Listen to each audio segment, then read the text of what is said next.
അൽഹംദുലില്ലാ അസ്സലാത്തു വസ്സലാമു അലാ റസൂലില്ലാ വഅലാ ആലിഹി വസഹ്ബിഹി അജ്മഈൻ. സ്നേഹനിധികളായ മക്കളെ, അസ്സലാമു അലൈക്കും വറഹ്മത്തുള്ളാഹി. ഇന്നത്തെ ക്യൂ സ്പോട്ടിലേക്ക് എല്ലാവർക്കും ഹൃദ്യമായ സ്വാഗതം. നാം ഇന്ന് വിശുദ്ധ ഖുർആനിലെ 91-ാമത്തെ സൂറയായ സൂറത്തു ഷംസ് പഠനം ആരംഭിക്കുകയാണ്. സൂറത്തു ഷംസ് അവതരണക്രമം അനുസരിച്ച് 26-ാമത്തെ സൂറയായിട്ടാണ് പരിഗണിക്കപ്പെടുന്നത്. നേരത്തെ നാം മനസ്സിലാക്കിയതുപോലെ സൂറത്തു ഷംസും ഇതിന് ശേഷമുള്ള 92-ാമത്തെ സൂറയായ സൂറത്തുൽ ലൈലും ഇണകൾ പോലെ അത്രയും സാമ്യതയുള്ള ആശയങ്ങളാണ് പറഞ്ഞു തരുന്നത്. പരസ്പരം വ്യാഖ്യാനിക്കുന്ന തരത്തിലുള്ള സൂറകളാണ് ഇവ രണ്ടും. സൂറത്തു ഷംസ് അവതരിച്ചത് നബി സല്ലല്ലാഹു അലൈഹി വസല്ലമയുടെ മക്ക ജീവിത കാലഘട്ടത്തിലാണ്. മക്കയിൽ ഇസ്ലാമിനെതിരെയുള്ള എതിർപ്പുകൾ രൂക്ഷമായിക്കൊണ്ടിരുന്ന ഒരു ഘട്ടത്തിലാണ് എന്നാണ് പറയുന്നത്. സൂറത്തു ഷംസിൽ ആകെ എത്ര ആയത്തുകളുണ്ട്? ആകെ 15 ആയത്തുകളാണ്. 10ഉം 5ഉമായിട്ട് 2 വിഭാഗമായിട്ടാണ് ഈ ആയത്തുകൾ വേർതിരിക്കപ്പെടുന്നത്. 2 പാർട്ടാണ് എന്ന് മനസ്സിലാക്കാം. സൂറത്തു ഷംസിൻ്റെ ഉള്ളടക്കം എന്താണ്? സൂറത്തുൽ ലൈലിലേതുപോലെ തന്നെ നന്മയും തിന്മയും വേർതിരിച്ച് കാണിക്കുക എന്നതാണ് സൂറത്തു ഷംസിൻ്റെയും ഉള്ളടക്കം. മനുഷ്യനിൽ 2 പ്രകൃതമുണ്ട്. നന്മ ചെയ്യുന്നവരുണ്ട്, തിന്മ ചെയ്യുന്നവരുണ്ട്. മനുഷ്യൻ്റെ മനസ്സിൻ്റെ അവസ്ഥ അങ്ങനെ തന്നെയാണ്. നന്മയിലേക്കും തിന്മയിലേക്കും ചാഞ്ഞു പോകാൻ ഇടയുണ്ട്. ആരാണ് അതിനെ നന്മയിൽ തന്നെ നിലനിർത്തി മുന്നോട്ട് കൊണ്ടുപോകുന്നത്, അവനാണ് വിജയം ഉണ്ടാകുക. ഇത് പഠിപ്പിക്കാൻ വേണ്ടിയിട്ട് അല്ലാഹു തആല ആദ്യം പ്രകൃതിയിൽ നിന്ന് ചില കാര്യങ്ങൾ ഉദാഹരണമായിട്ട് പറയും. സൂര്യനും ചന്ദ്രനും രണ്ടും ഇണകളാണ്, എന്നാൽ രണ്ടും വ്യത്യസ്തമായ പ്രകൃതമുള്ളതാണ്. അതേപോലെ പകലും രാത്രിയും, പിന്നെ ആകാശവും ഭൂമിയും. ഈ കാര്യങ്ങളെക്കുറിച്ച് പറഞ്ഞിട്ട് അല്ലാഹു തആല മനുഷ്യൻ്റെ മനസ്സിനെ കുറിച്ചാണ് പിന്നെ പറയുന്നത്.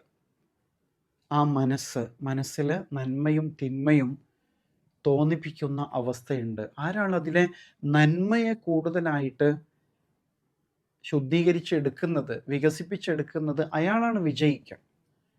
അതേ സമയത്ത് തിന്മകളോടൊപ്പം സഞ്ചരിക്കുന്ന ആളോ, അയാൾ നന്മകളെ തേച്ചു മായ്ച്ച് കളയുന്നു. അങ്ങനെയുള്ള ആൾക്കാർ പരാജയപ്പെട്ടു.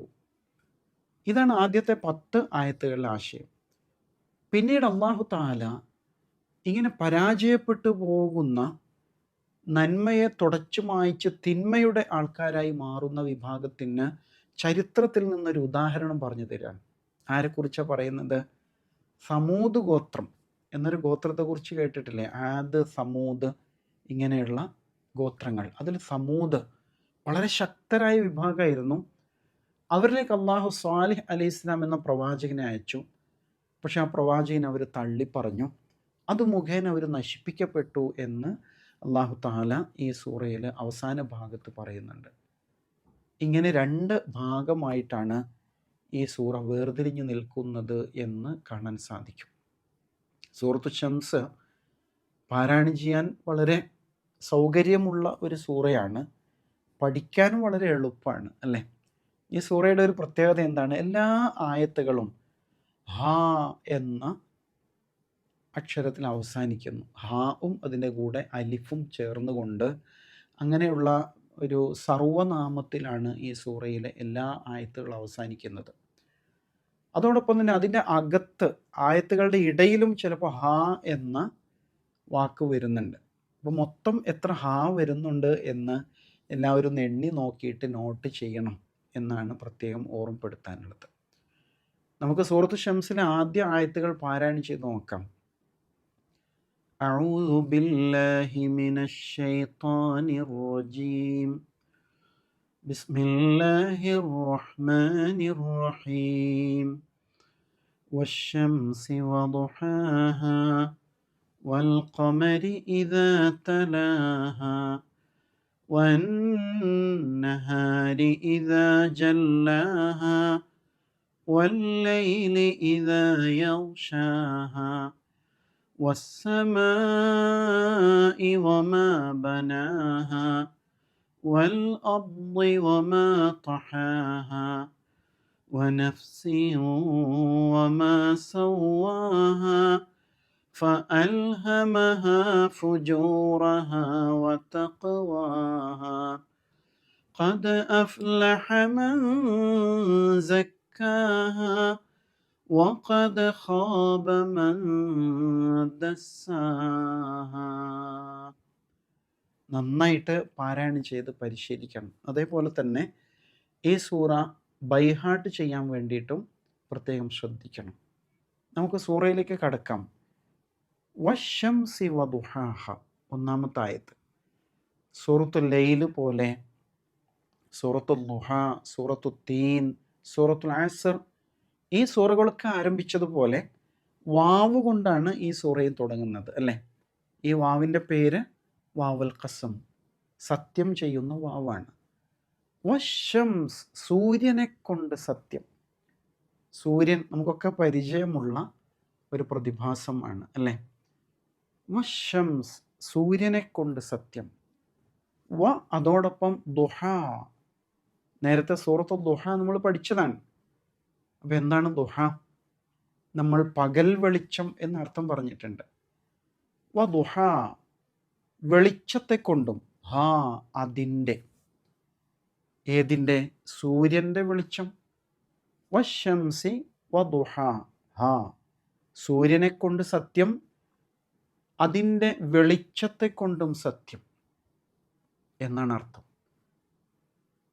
പ്രപഞ്ചത്തിലൊരു മഹാസൃഷ്ടി സംവിധാനമാണ് സൂര്യൻ എന്ന് പറയുന്നത് അല്ലേ? ആയിരക്കണക്കിന് സൂര്യന്മാർ വാനലോകത്തുണ്ടത്രേ. നമ്മൾ കാണുന്ന ഒരു സൂര്യനില്ലേ, അതേപോലെയുള്ള എത്രയോ സൂര്യന്മാരുണ്ട് എന്നാണ് പറയുന്നത്. എന്താ സൂര്യൻ്റെ പ്രത്യേകത? സൂര്യൻ ഒരു ഊർജ സ്രോതസ്സാണ് അല്ലേ? ഇതാണല്ലോ ഊർജത്തെ, പവറിനെ അതിങ്ങനെ പ്രസരിപ്പിച്ചുകൊണ്ടിരിക്കുകയാണ്, ലോകം മുഴുവനും വ്യാപിപ്പിച്ചുകൊണ്ടിരിക്കുന്നുണ്ട് സൂര്യൻ. വിളക്ക് പോലെയാണ് സൂര്യൻ. ഖുർആൻ അങ്ങനെ പറയുന്നുണ്ട്. സൂര്യന് സിറാജാണ്, അത് വിളക്കാണ്. അപ്പം അത് വെളിച്ചം മാത്രമല്ല, ഊർജത്തെയും പ്രസരിപ്പിച്ചുകൊണ്ടിരിക്കുന്നുണ്ട് എന്നതാണ് അല്ലേ? ആ സൂര്യനിൽ നിന്ന് ഊർജം സ്വീകരിച്ചിട്ടാണ് നമ്മൾ ജീവിക്കുന്നത്. നമുക്ക് തന്നെ അത് ആവശ്യമാണ്. സസ്യലതാദികൾക്ക് ആവശ്യമാണ്. ഫോട്ടോസിന്തസിസ് സംഭവിക്കുന്നതൊക്കെ സൂര്യൻ്റെ വെളിച്ചത്തെ ഉപയോഗപ്പെടുത്തിയിട്ടാണ്. അപ്പോൾ ഈ ലോകത്തിൻ്റെ നിലനിൽപ്പിന് തന്നെ വളരെ പ്രധാനമാണ് സൂര്യൻ. അപ്പോൾ ദുഹാഹ, ദുഹ എന്ന് പറയുമ്പോൾ അതിൽ വെളിച്ചവുമുണ്ട് ചൂടുമുണ്ട് എന്നാണ്. സൂറത്തുൽ ദുഹയിൽ നമ്മളത് വിശദീകരിച്ചിരുന്നു അല്ലേ? ദുഹ നമസ്കാരത്തിൻ്റെ സമയമാണ്. അത് രാവിലെ ഒരു 7:30-8 മണി മുതലൊക്കെ സ്റ്റാർട്ട് ചെയ്താൽ 11-11:30 വരെ ഒക്കെ നിലനിൽക്കുന്ന സമയമാണ്. ആ സമയം നല്ല വെളിച്ചം ഉണ്ടാവും, അതേപോലെ തന്നെ ചൂടും ഉണ്ടാവും. വദുഹാഹ, അതിൻ്റെ വെളിച്ചവും ഊർജവുമാണ് എന്ന് നമുക്ക് പറയാം. അപ്പോൾ അവിടെ ഹ എന്നത് എന്താ സൂചിപ്പിക്കുന്നത്? സ്ത്രീലിംഗ പദത്തെയാണ് സൂചിപ്പിക്കുന്നത്. അവൾ അല്ലെങ്കിൽ അത് എന്നാണ്. സൂര്യൻ ആണാണോ പെണ്ണാണോ? മലയാളത്തിലൊക്കെ സൂര്യൻ എന്ന് പറയുമ്പോൾ അത് പുല്ലിംഗ പദമായിട്ടാണ് കാണുന്നത്. അതേസമയം അറബി ഭാഷയിൽ ഇത്തരം പ്രകൃതിയിലെ പ്രതിഭാസങ്ങളെല്ലാം സ്ത്രീലിംഗ പദമായിട്ടാണ് മനസ്സിലാക്കപ്പെടുന്നത്. അപ്പോൾ വശംസി, സൂര്യനെ കൊണ്ട് സത്യം, വദുഹാഹ, അതിൻ്റെ വെളിച്ചത്തെ കൊണ്ടും സത്യം എന്ന് പറയാണ്. അടുത്ത ആയത്ത് ശ്രദ്ധിക്കാം. വൽ ഖമർ, ഖമർ ചന്ദ്രനാണ്, അതും ആകാശത്ത് തന്നെയാണ് അല്ലേ? വൽ ഖമർ, ചന്ദ്രനെ കൊണ്ടും. ഇതാ, ആയാൽ. തല, തലായത്തലു, പിന്തുടർന്നു എന്നാണ് ആ വാക്കിൻ്റെ അർത്ഥം. തല, ഇതാ തല, അത് പിന്തുടരുമ്പോൾ. ഹാ, അതിനെ. ഏതിനെ? സൂര്യനെ പിന്തുടരുന്ന ചന്ദ്രനെ കൊണ്ടും. സൂര്യൻ തന്നെയാണ് അവിടെ ഉദ്ദേശം. ഹാ എന്ന് പറഞ്ഞത് സൂര്യനാണ്.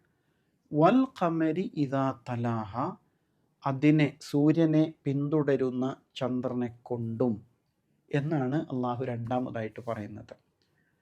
തിലാവ എന്ന വാക്കില്ലേ, എന്താ തിലാവ? പിന്തുടരുക എന്നാണ്. നമ്മൾ സാധാരണ പാരായണം ചെയ്യുന്നതിന് പറയും. നേരത്തെ നമ്മൾ പഠിച്ചതാണ്. എവിടെ പഠിച്ചത്?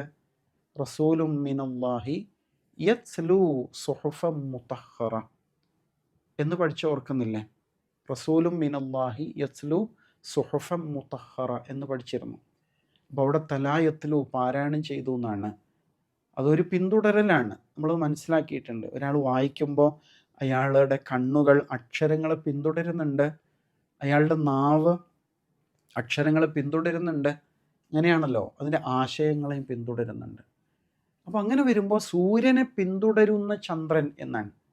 സൂര്യൻ വൈകുന്നേരമായി അസ്തമിച്ച് കഴിഞ്ഞാലാണല്ലോ ചന്ദ്രൻ പ്രത്യക്ഷപ്പെടുന്നത്. ആ നിലക്കാണ് ആ പ്രയോഗം. അതേ സമയത്ത് സൂര്യനും ചന്ദ്രനും രണ്ട് പ്രതിഭാസങ്ങളാണല്ലേ. സൂര്യൻ വിളക്കാണെങ്കിൽ ചന്ദ്രൻ എന്താണ്? സൂര്യനിൽ നിന്ന് വെളിച്ചം സ്വീകരിച്ചിട്ട് നിലാവായിട്ട് രാത്രിയിൽ നമുക്ക് വളരെ നേരിയ ഒരു പ്രകാശമാണ് ചന്ദ്രൻ നൽകിക്കൊണ്ടിരിക്കുന്നത്. അപ്പോൾ ശരിക്കും സൂര്യൻ്റെ ഓപ്പോസിറ്റാണ് ചന്ദ്രൻ എന്ന് പറയാം.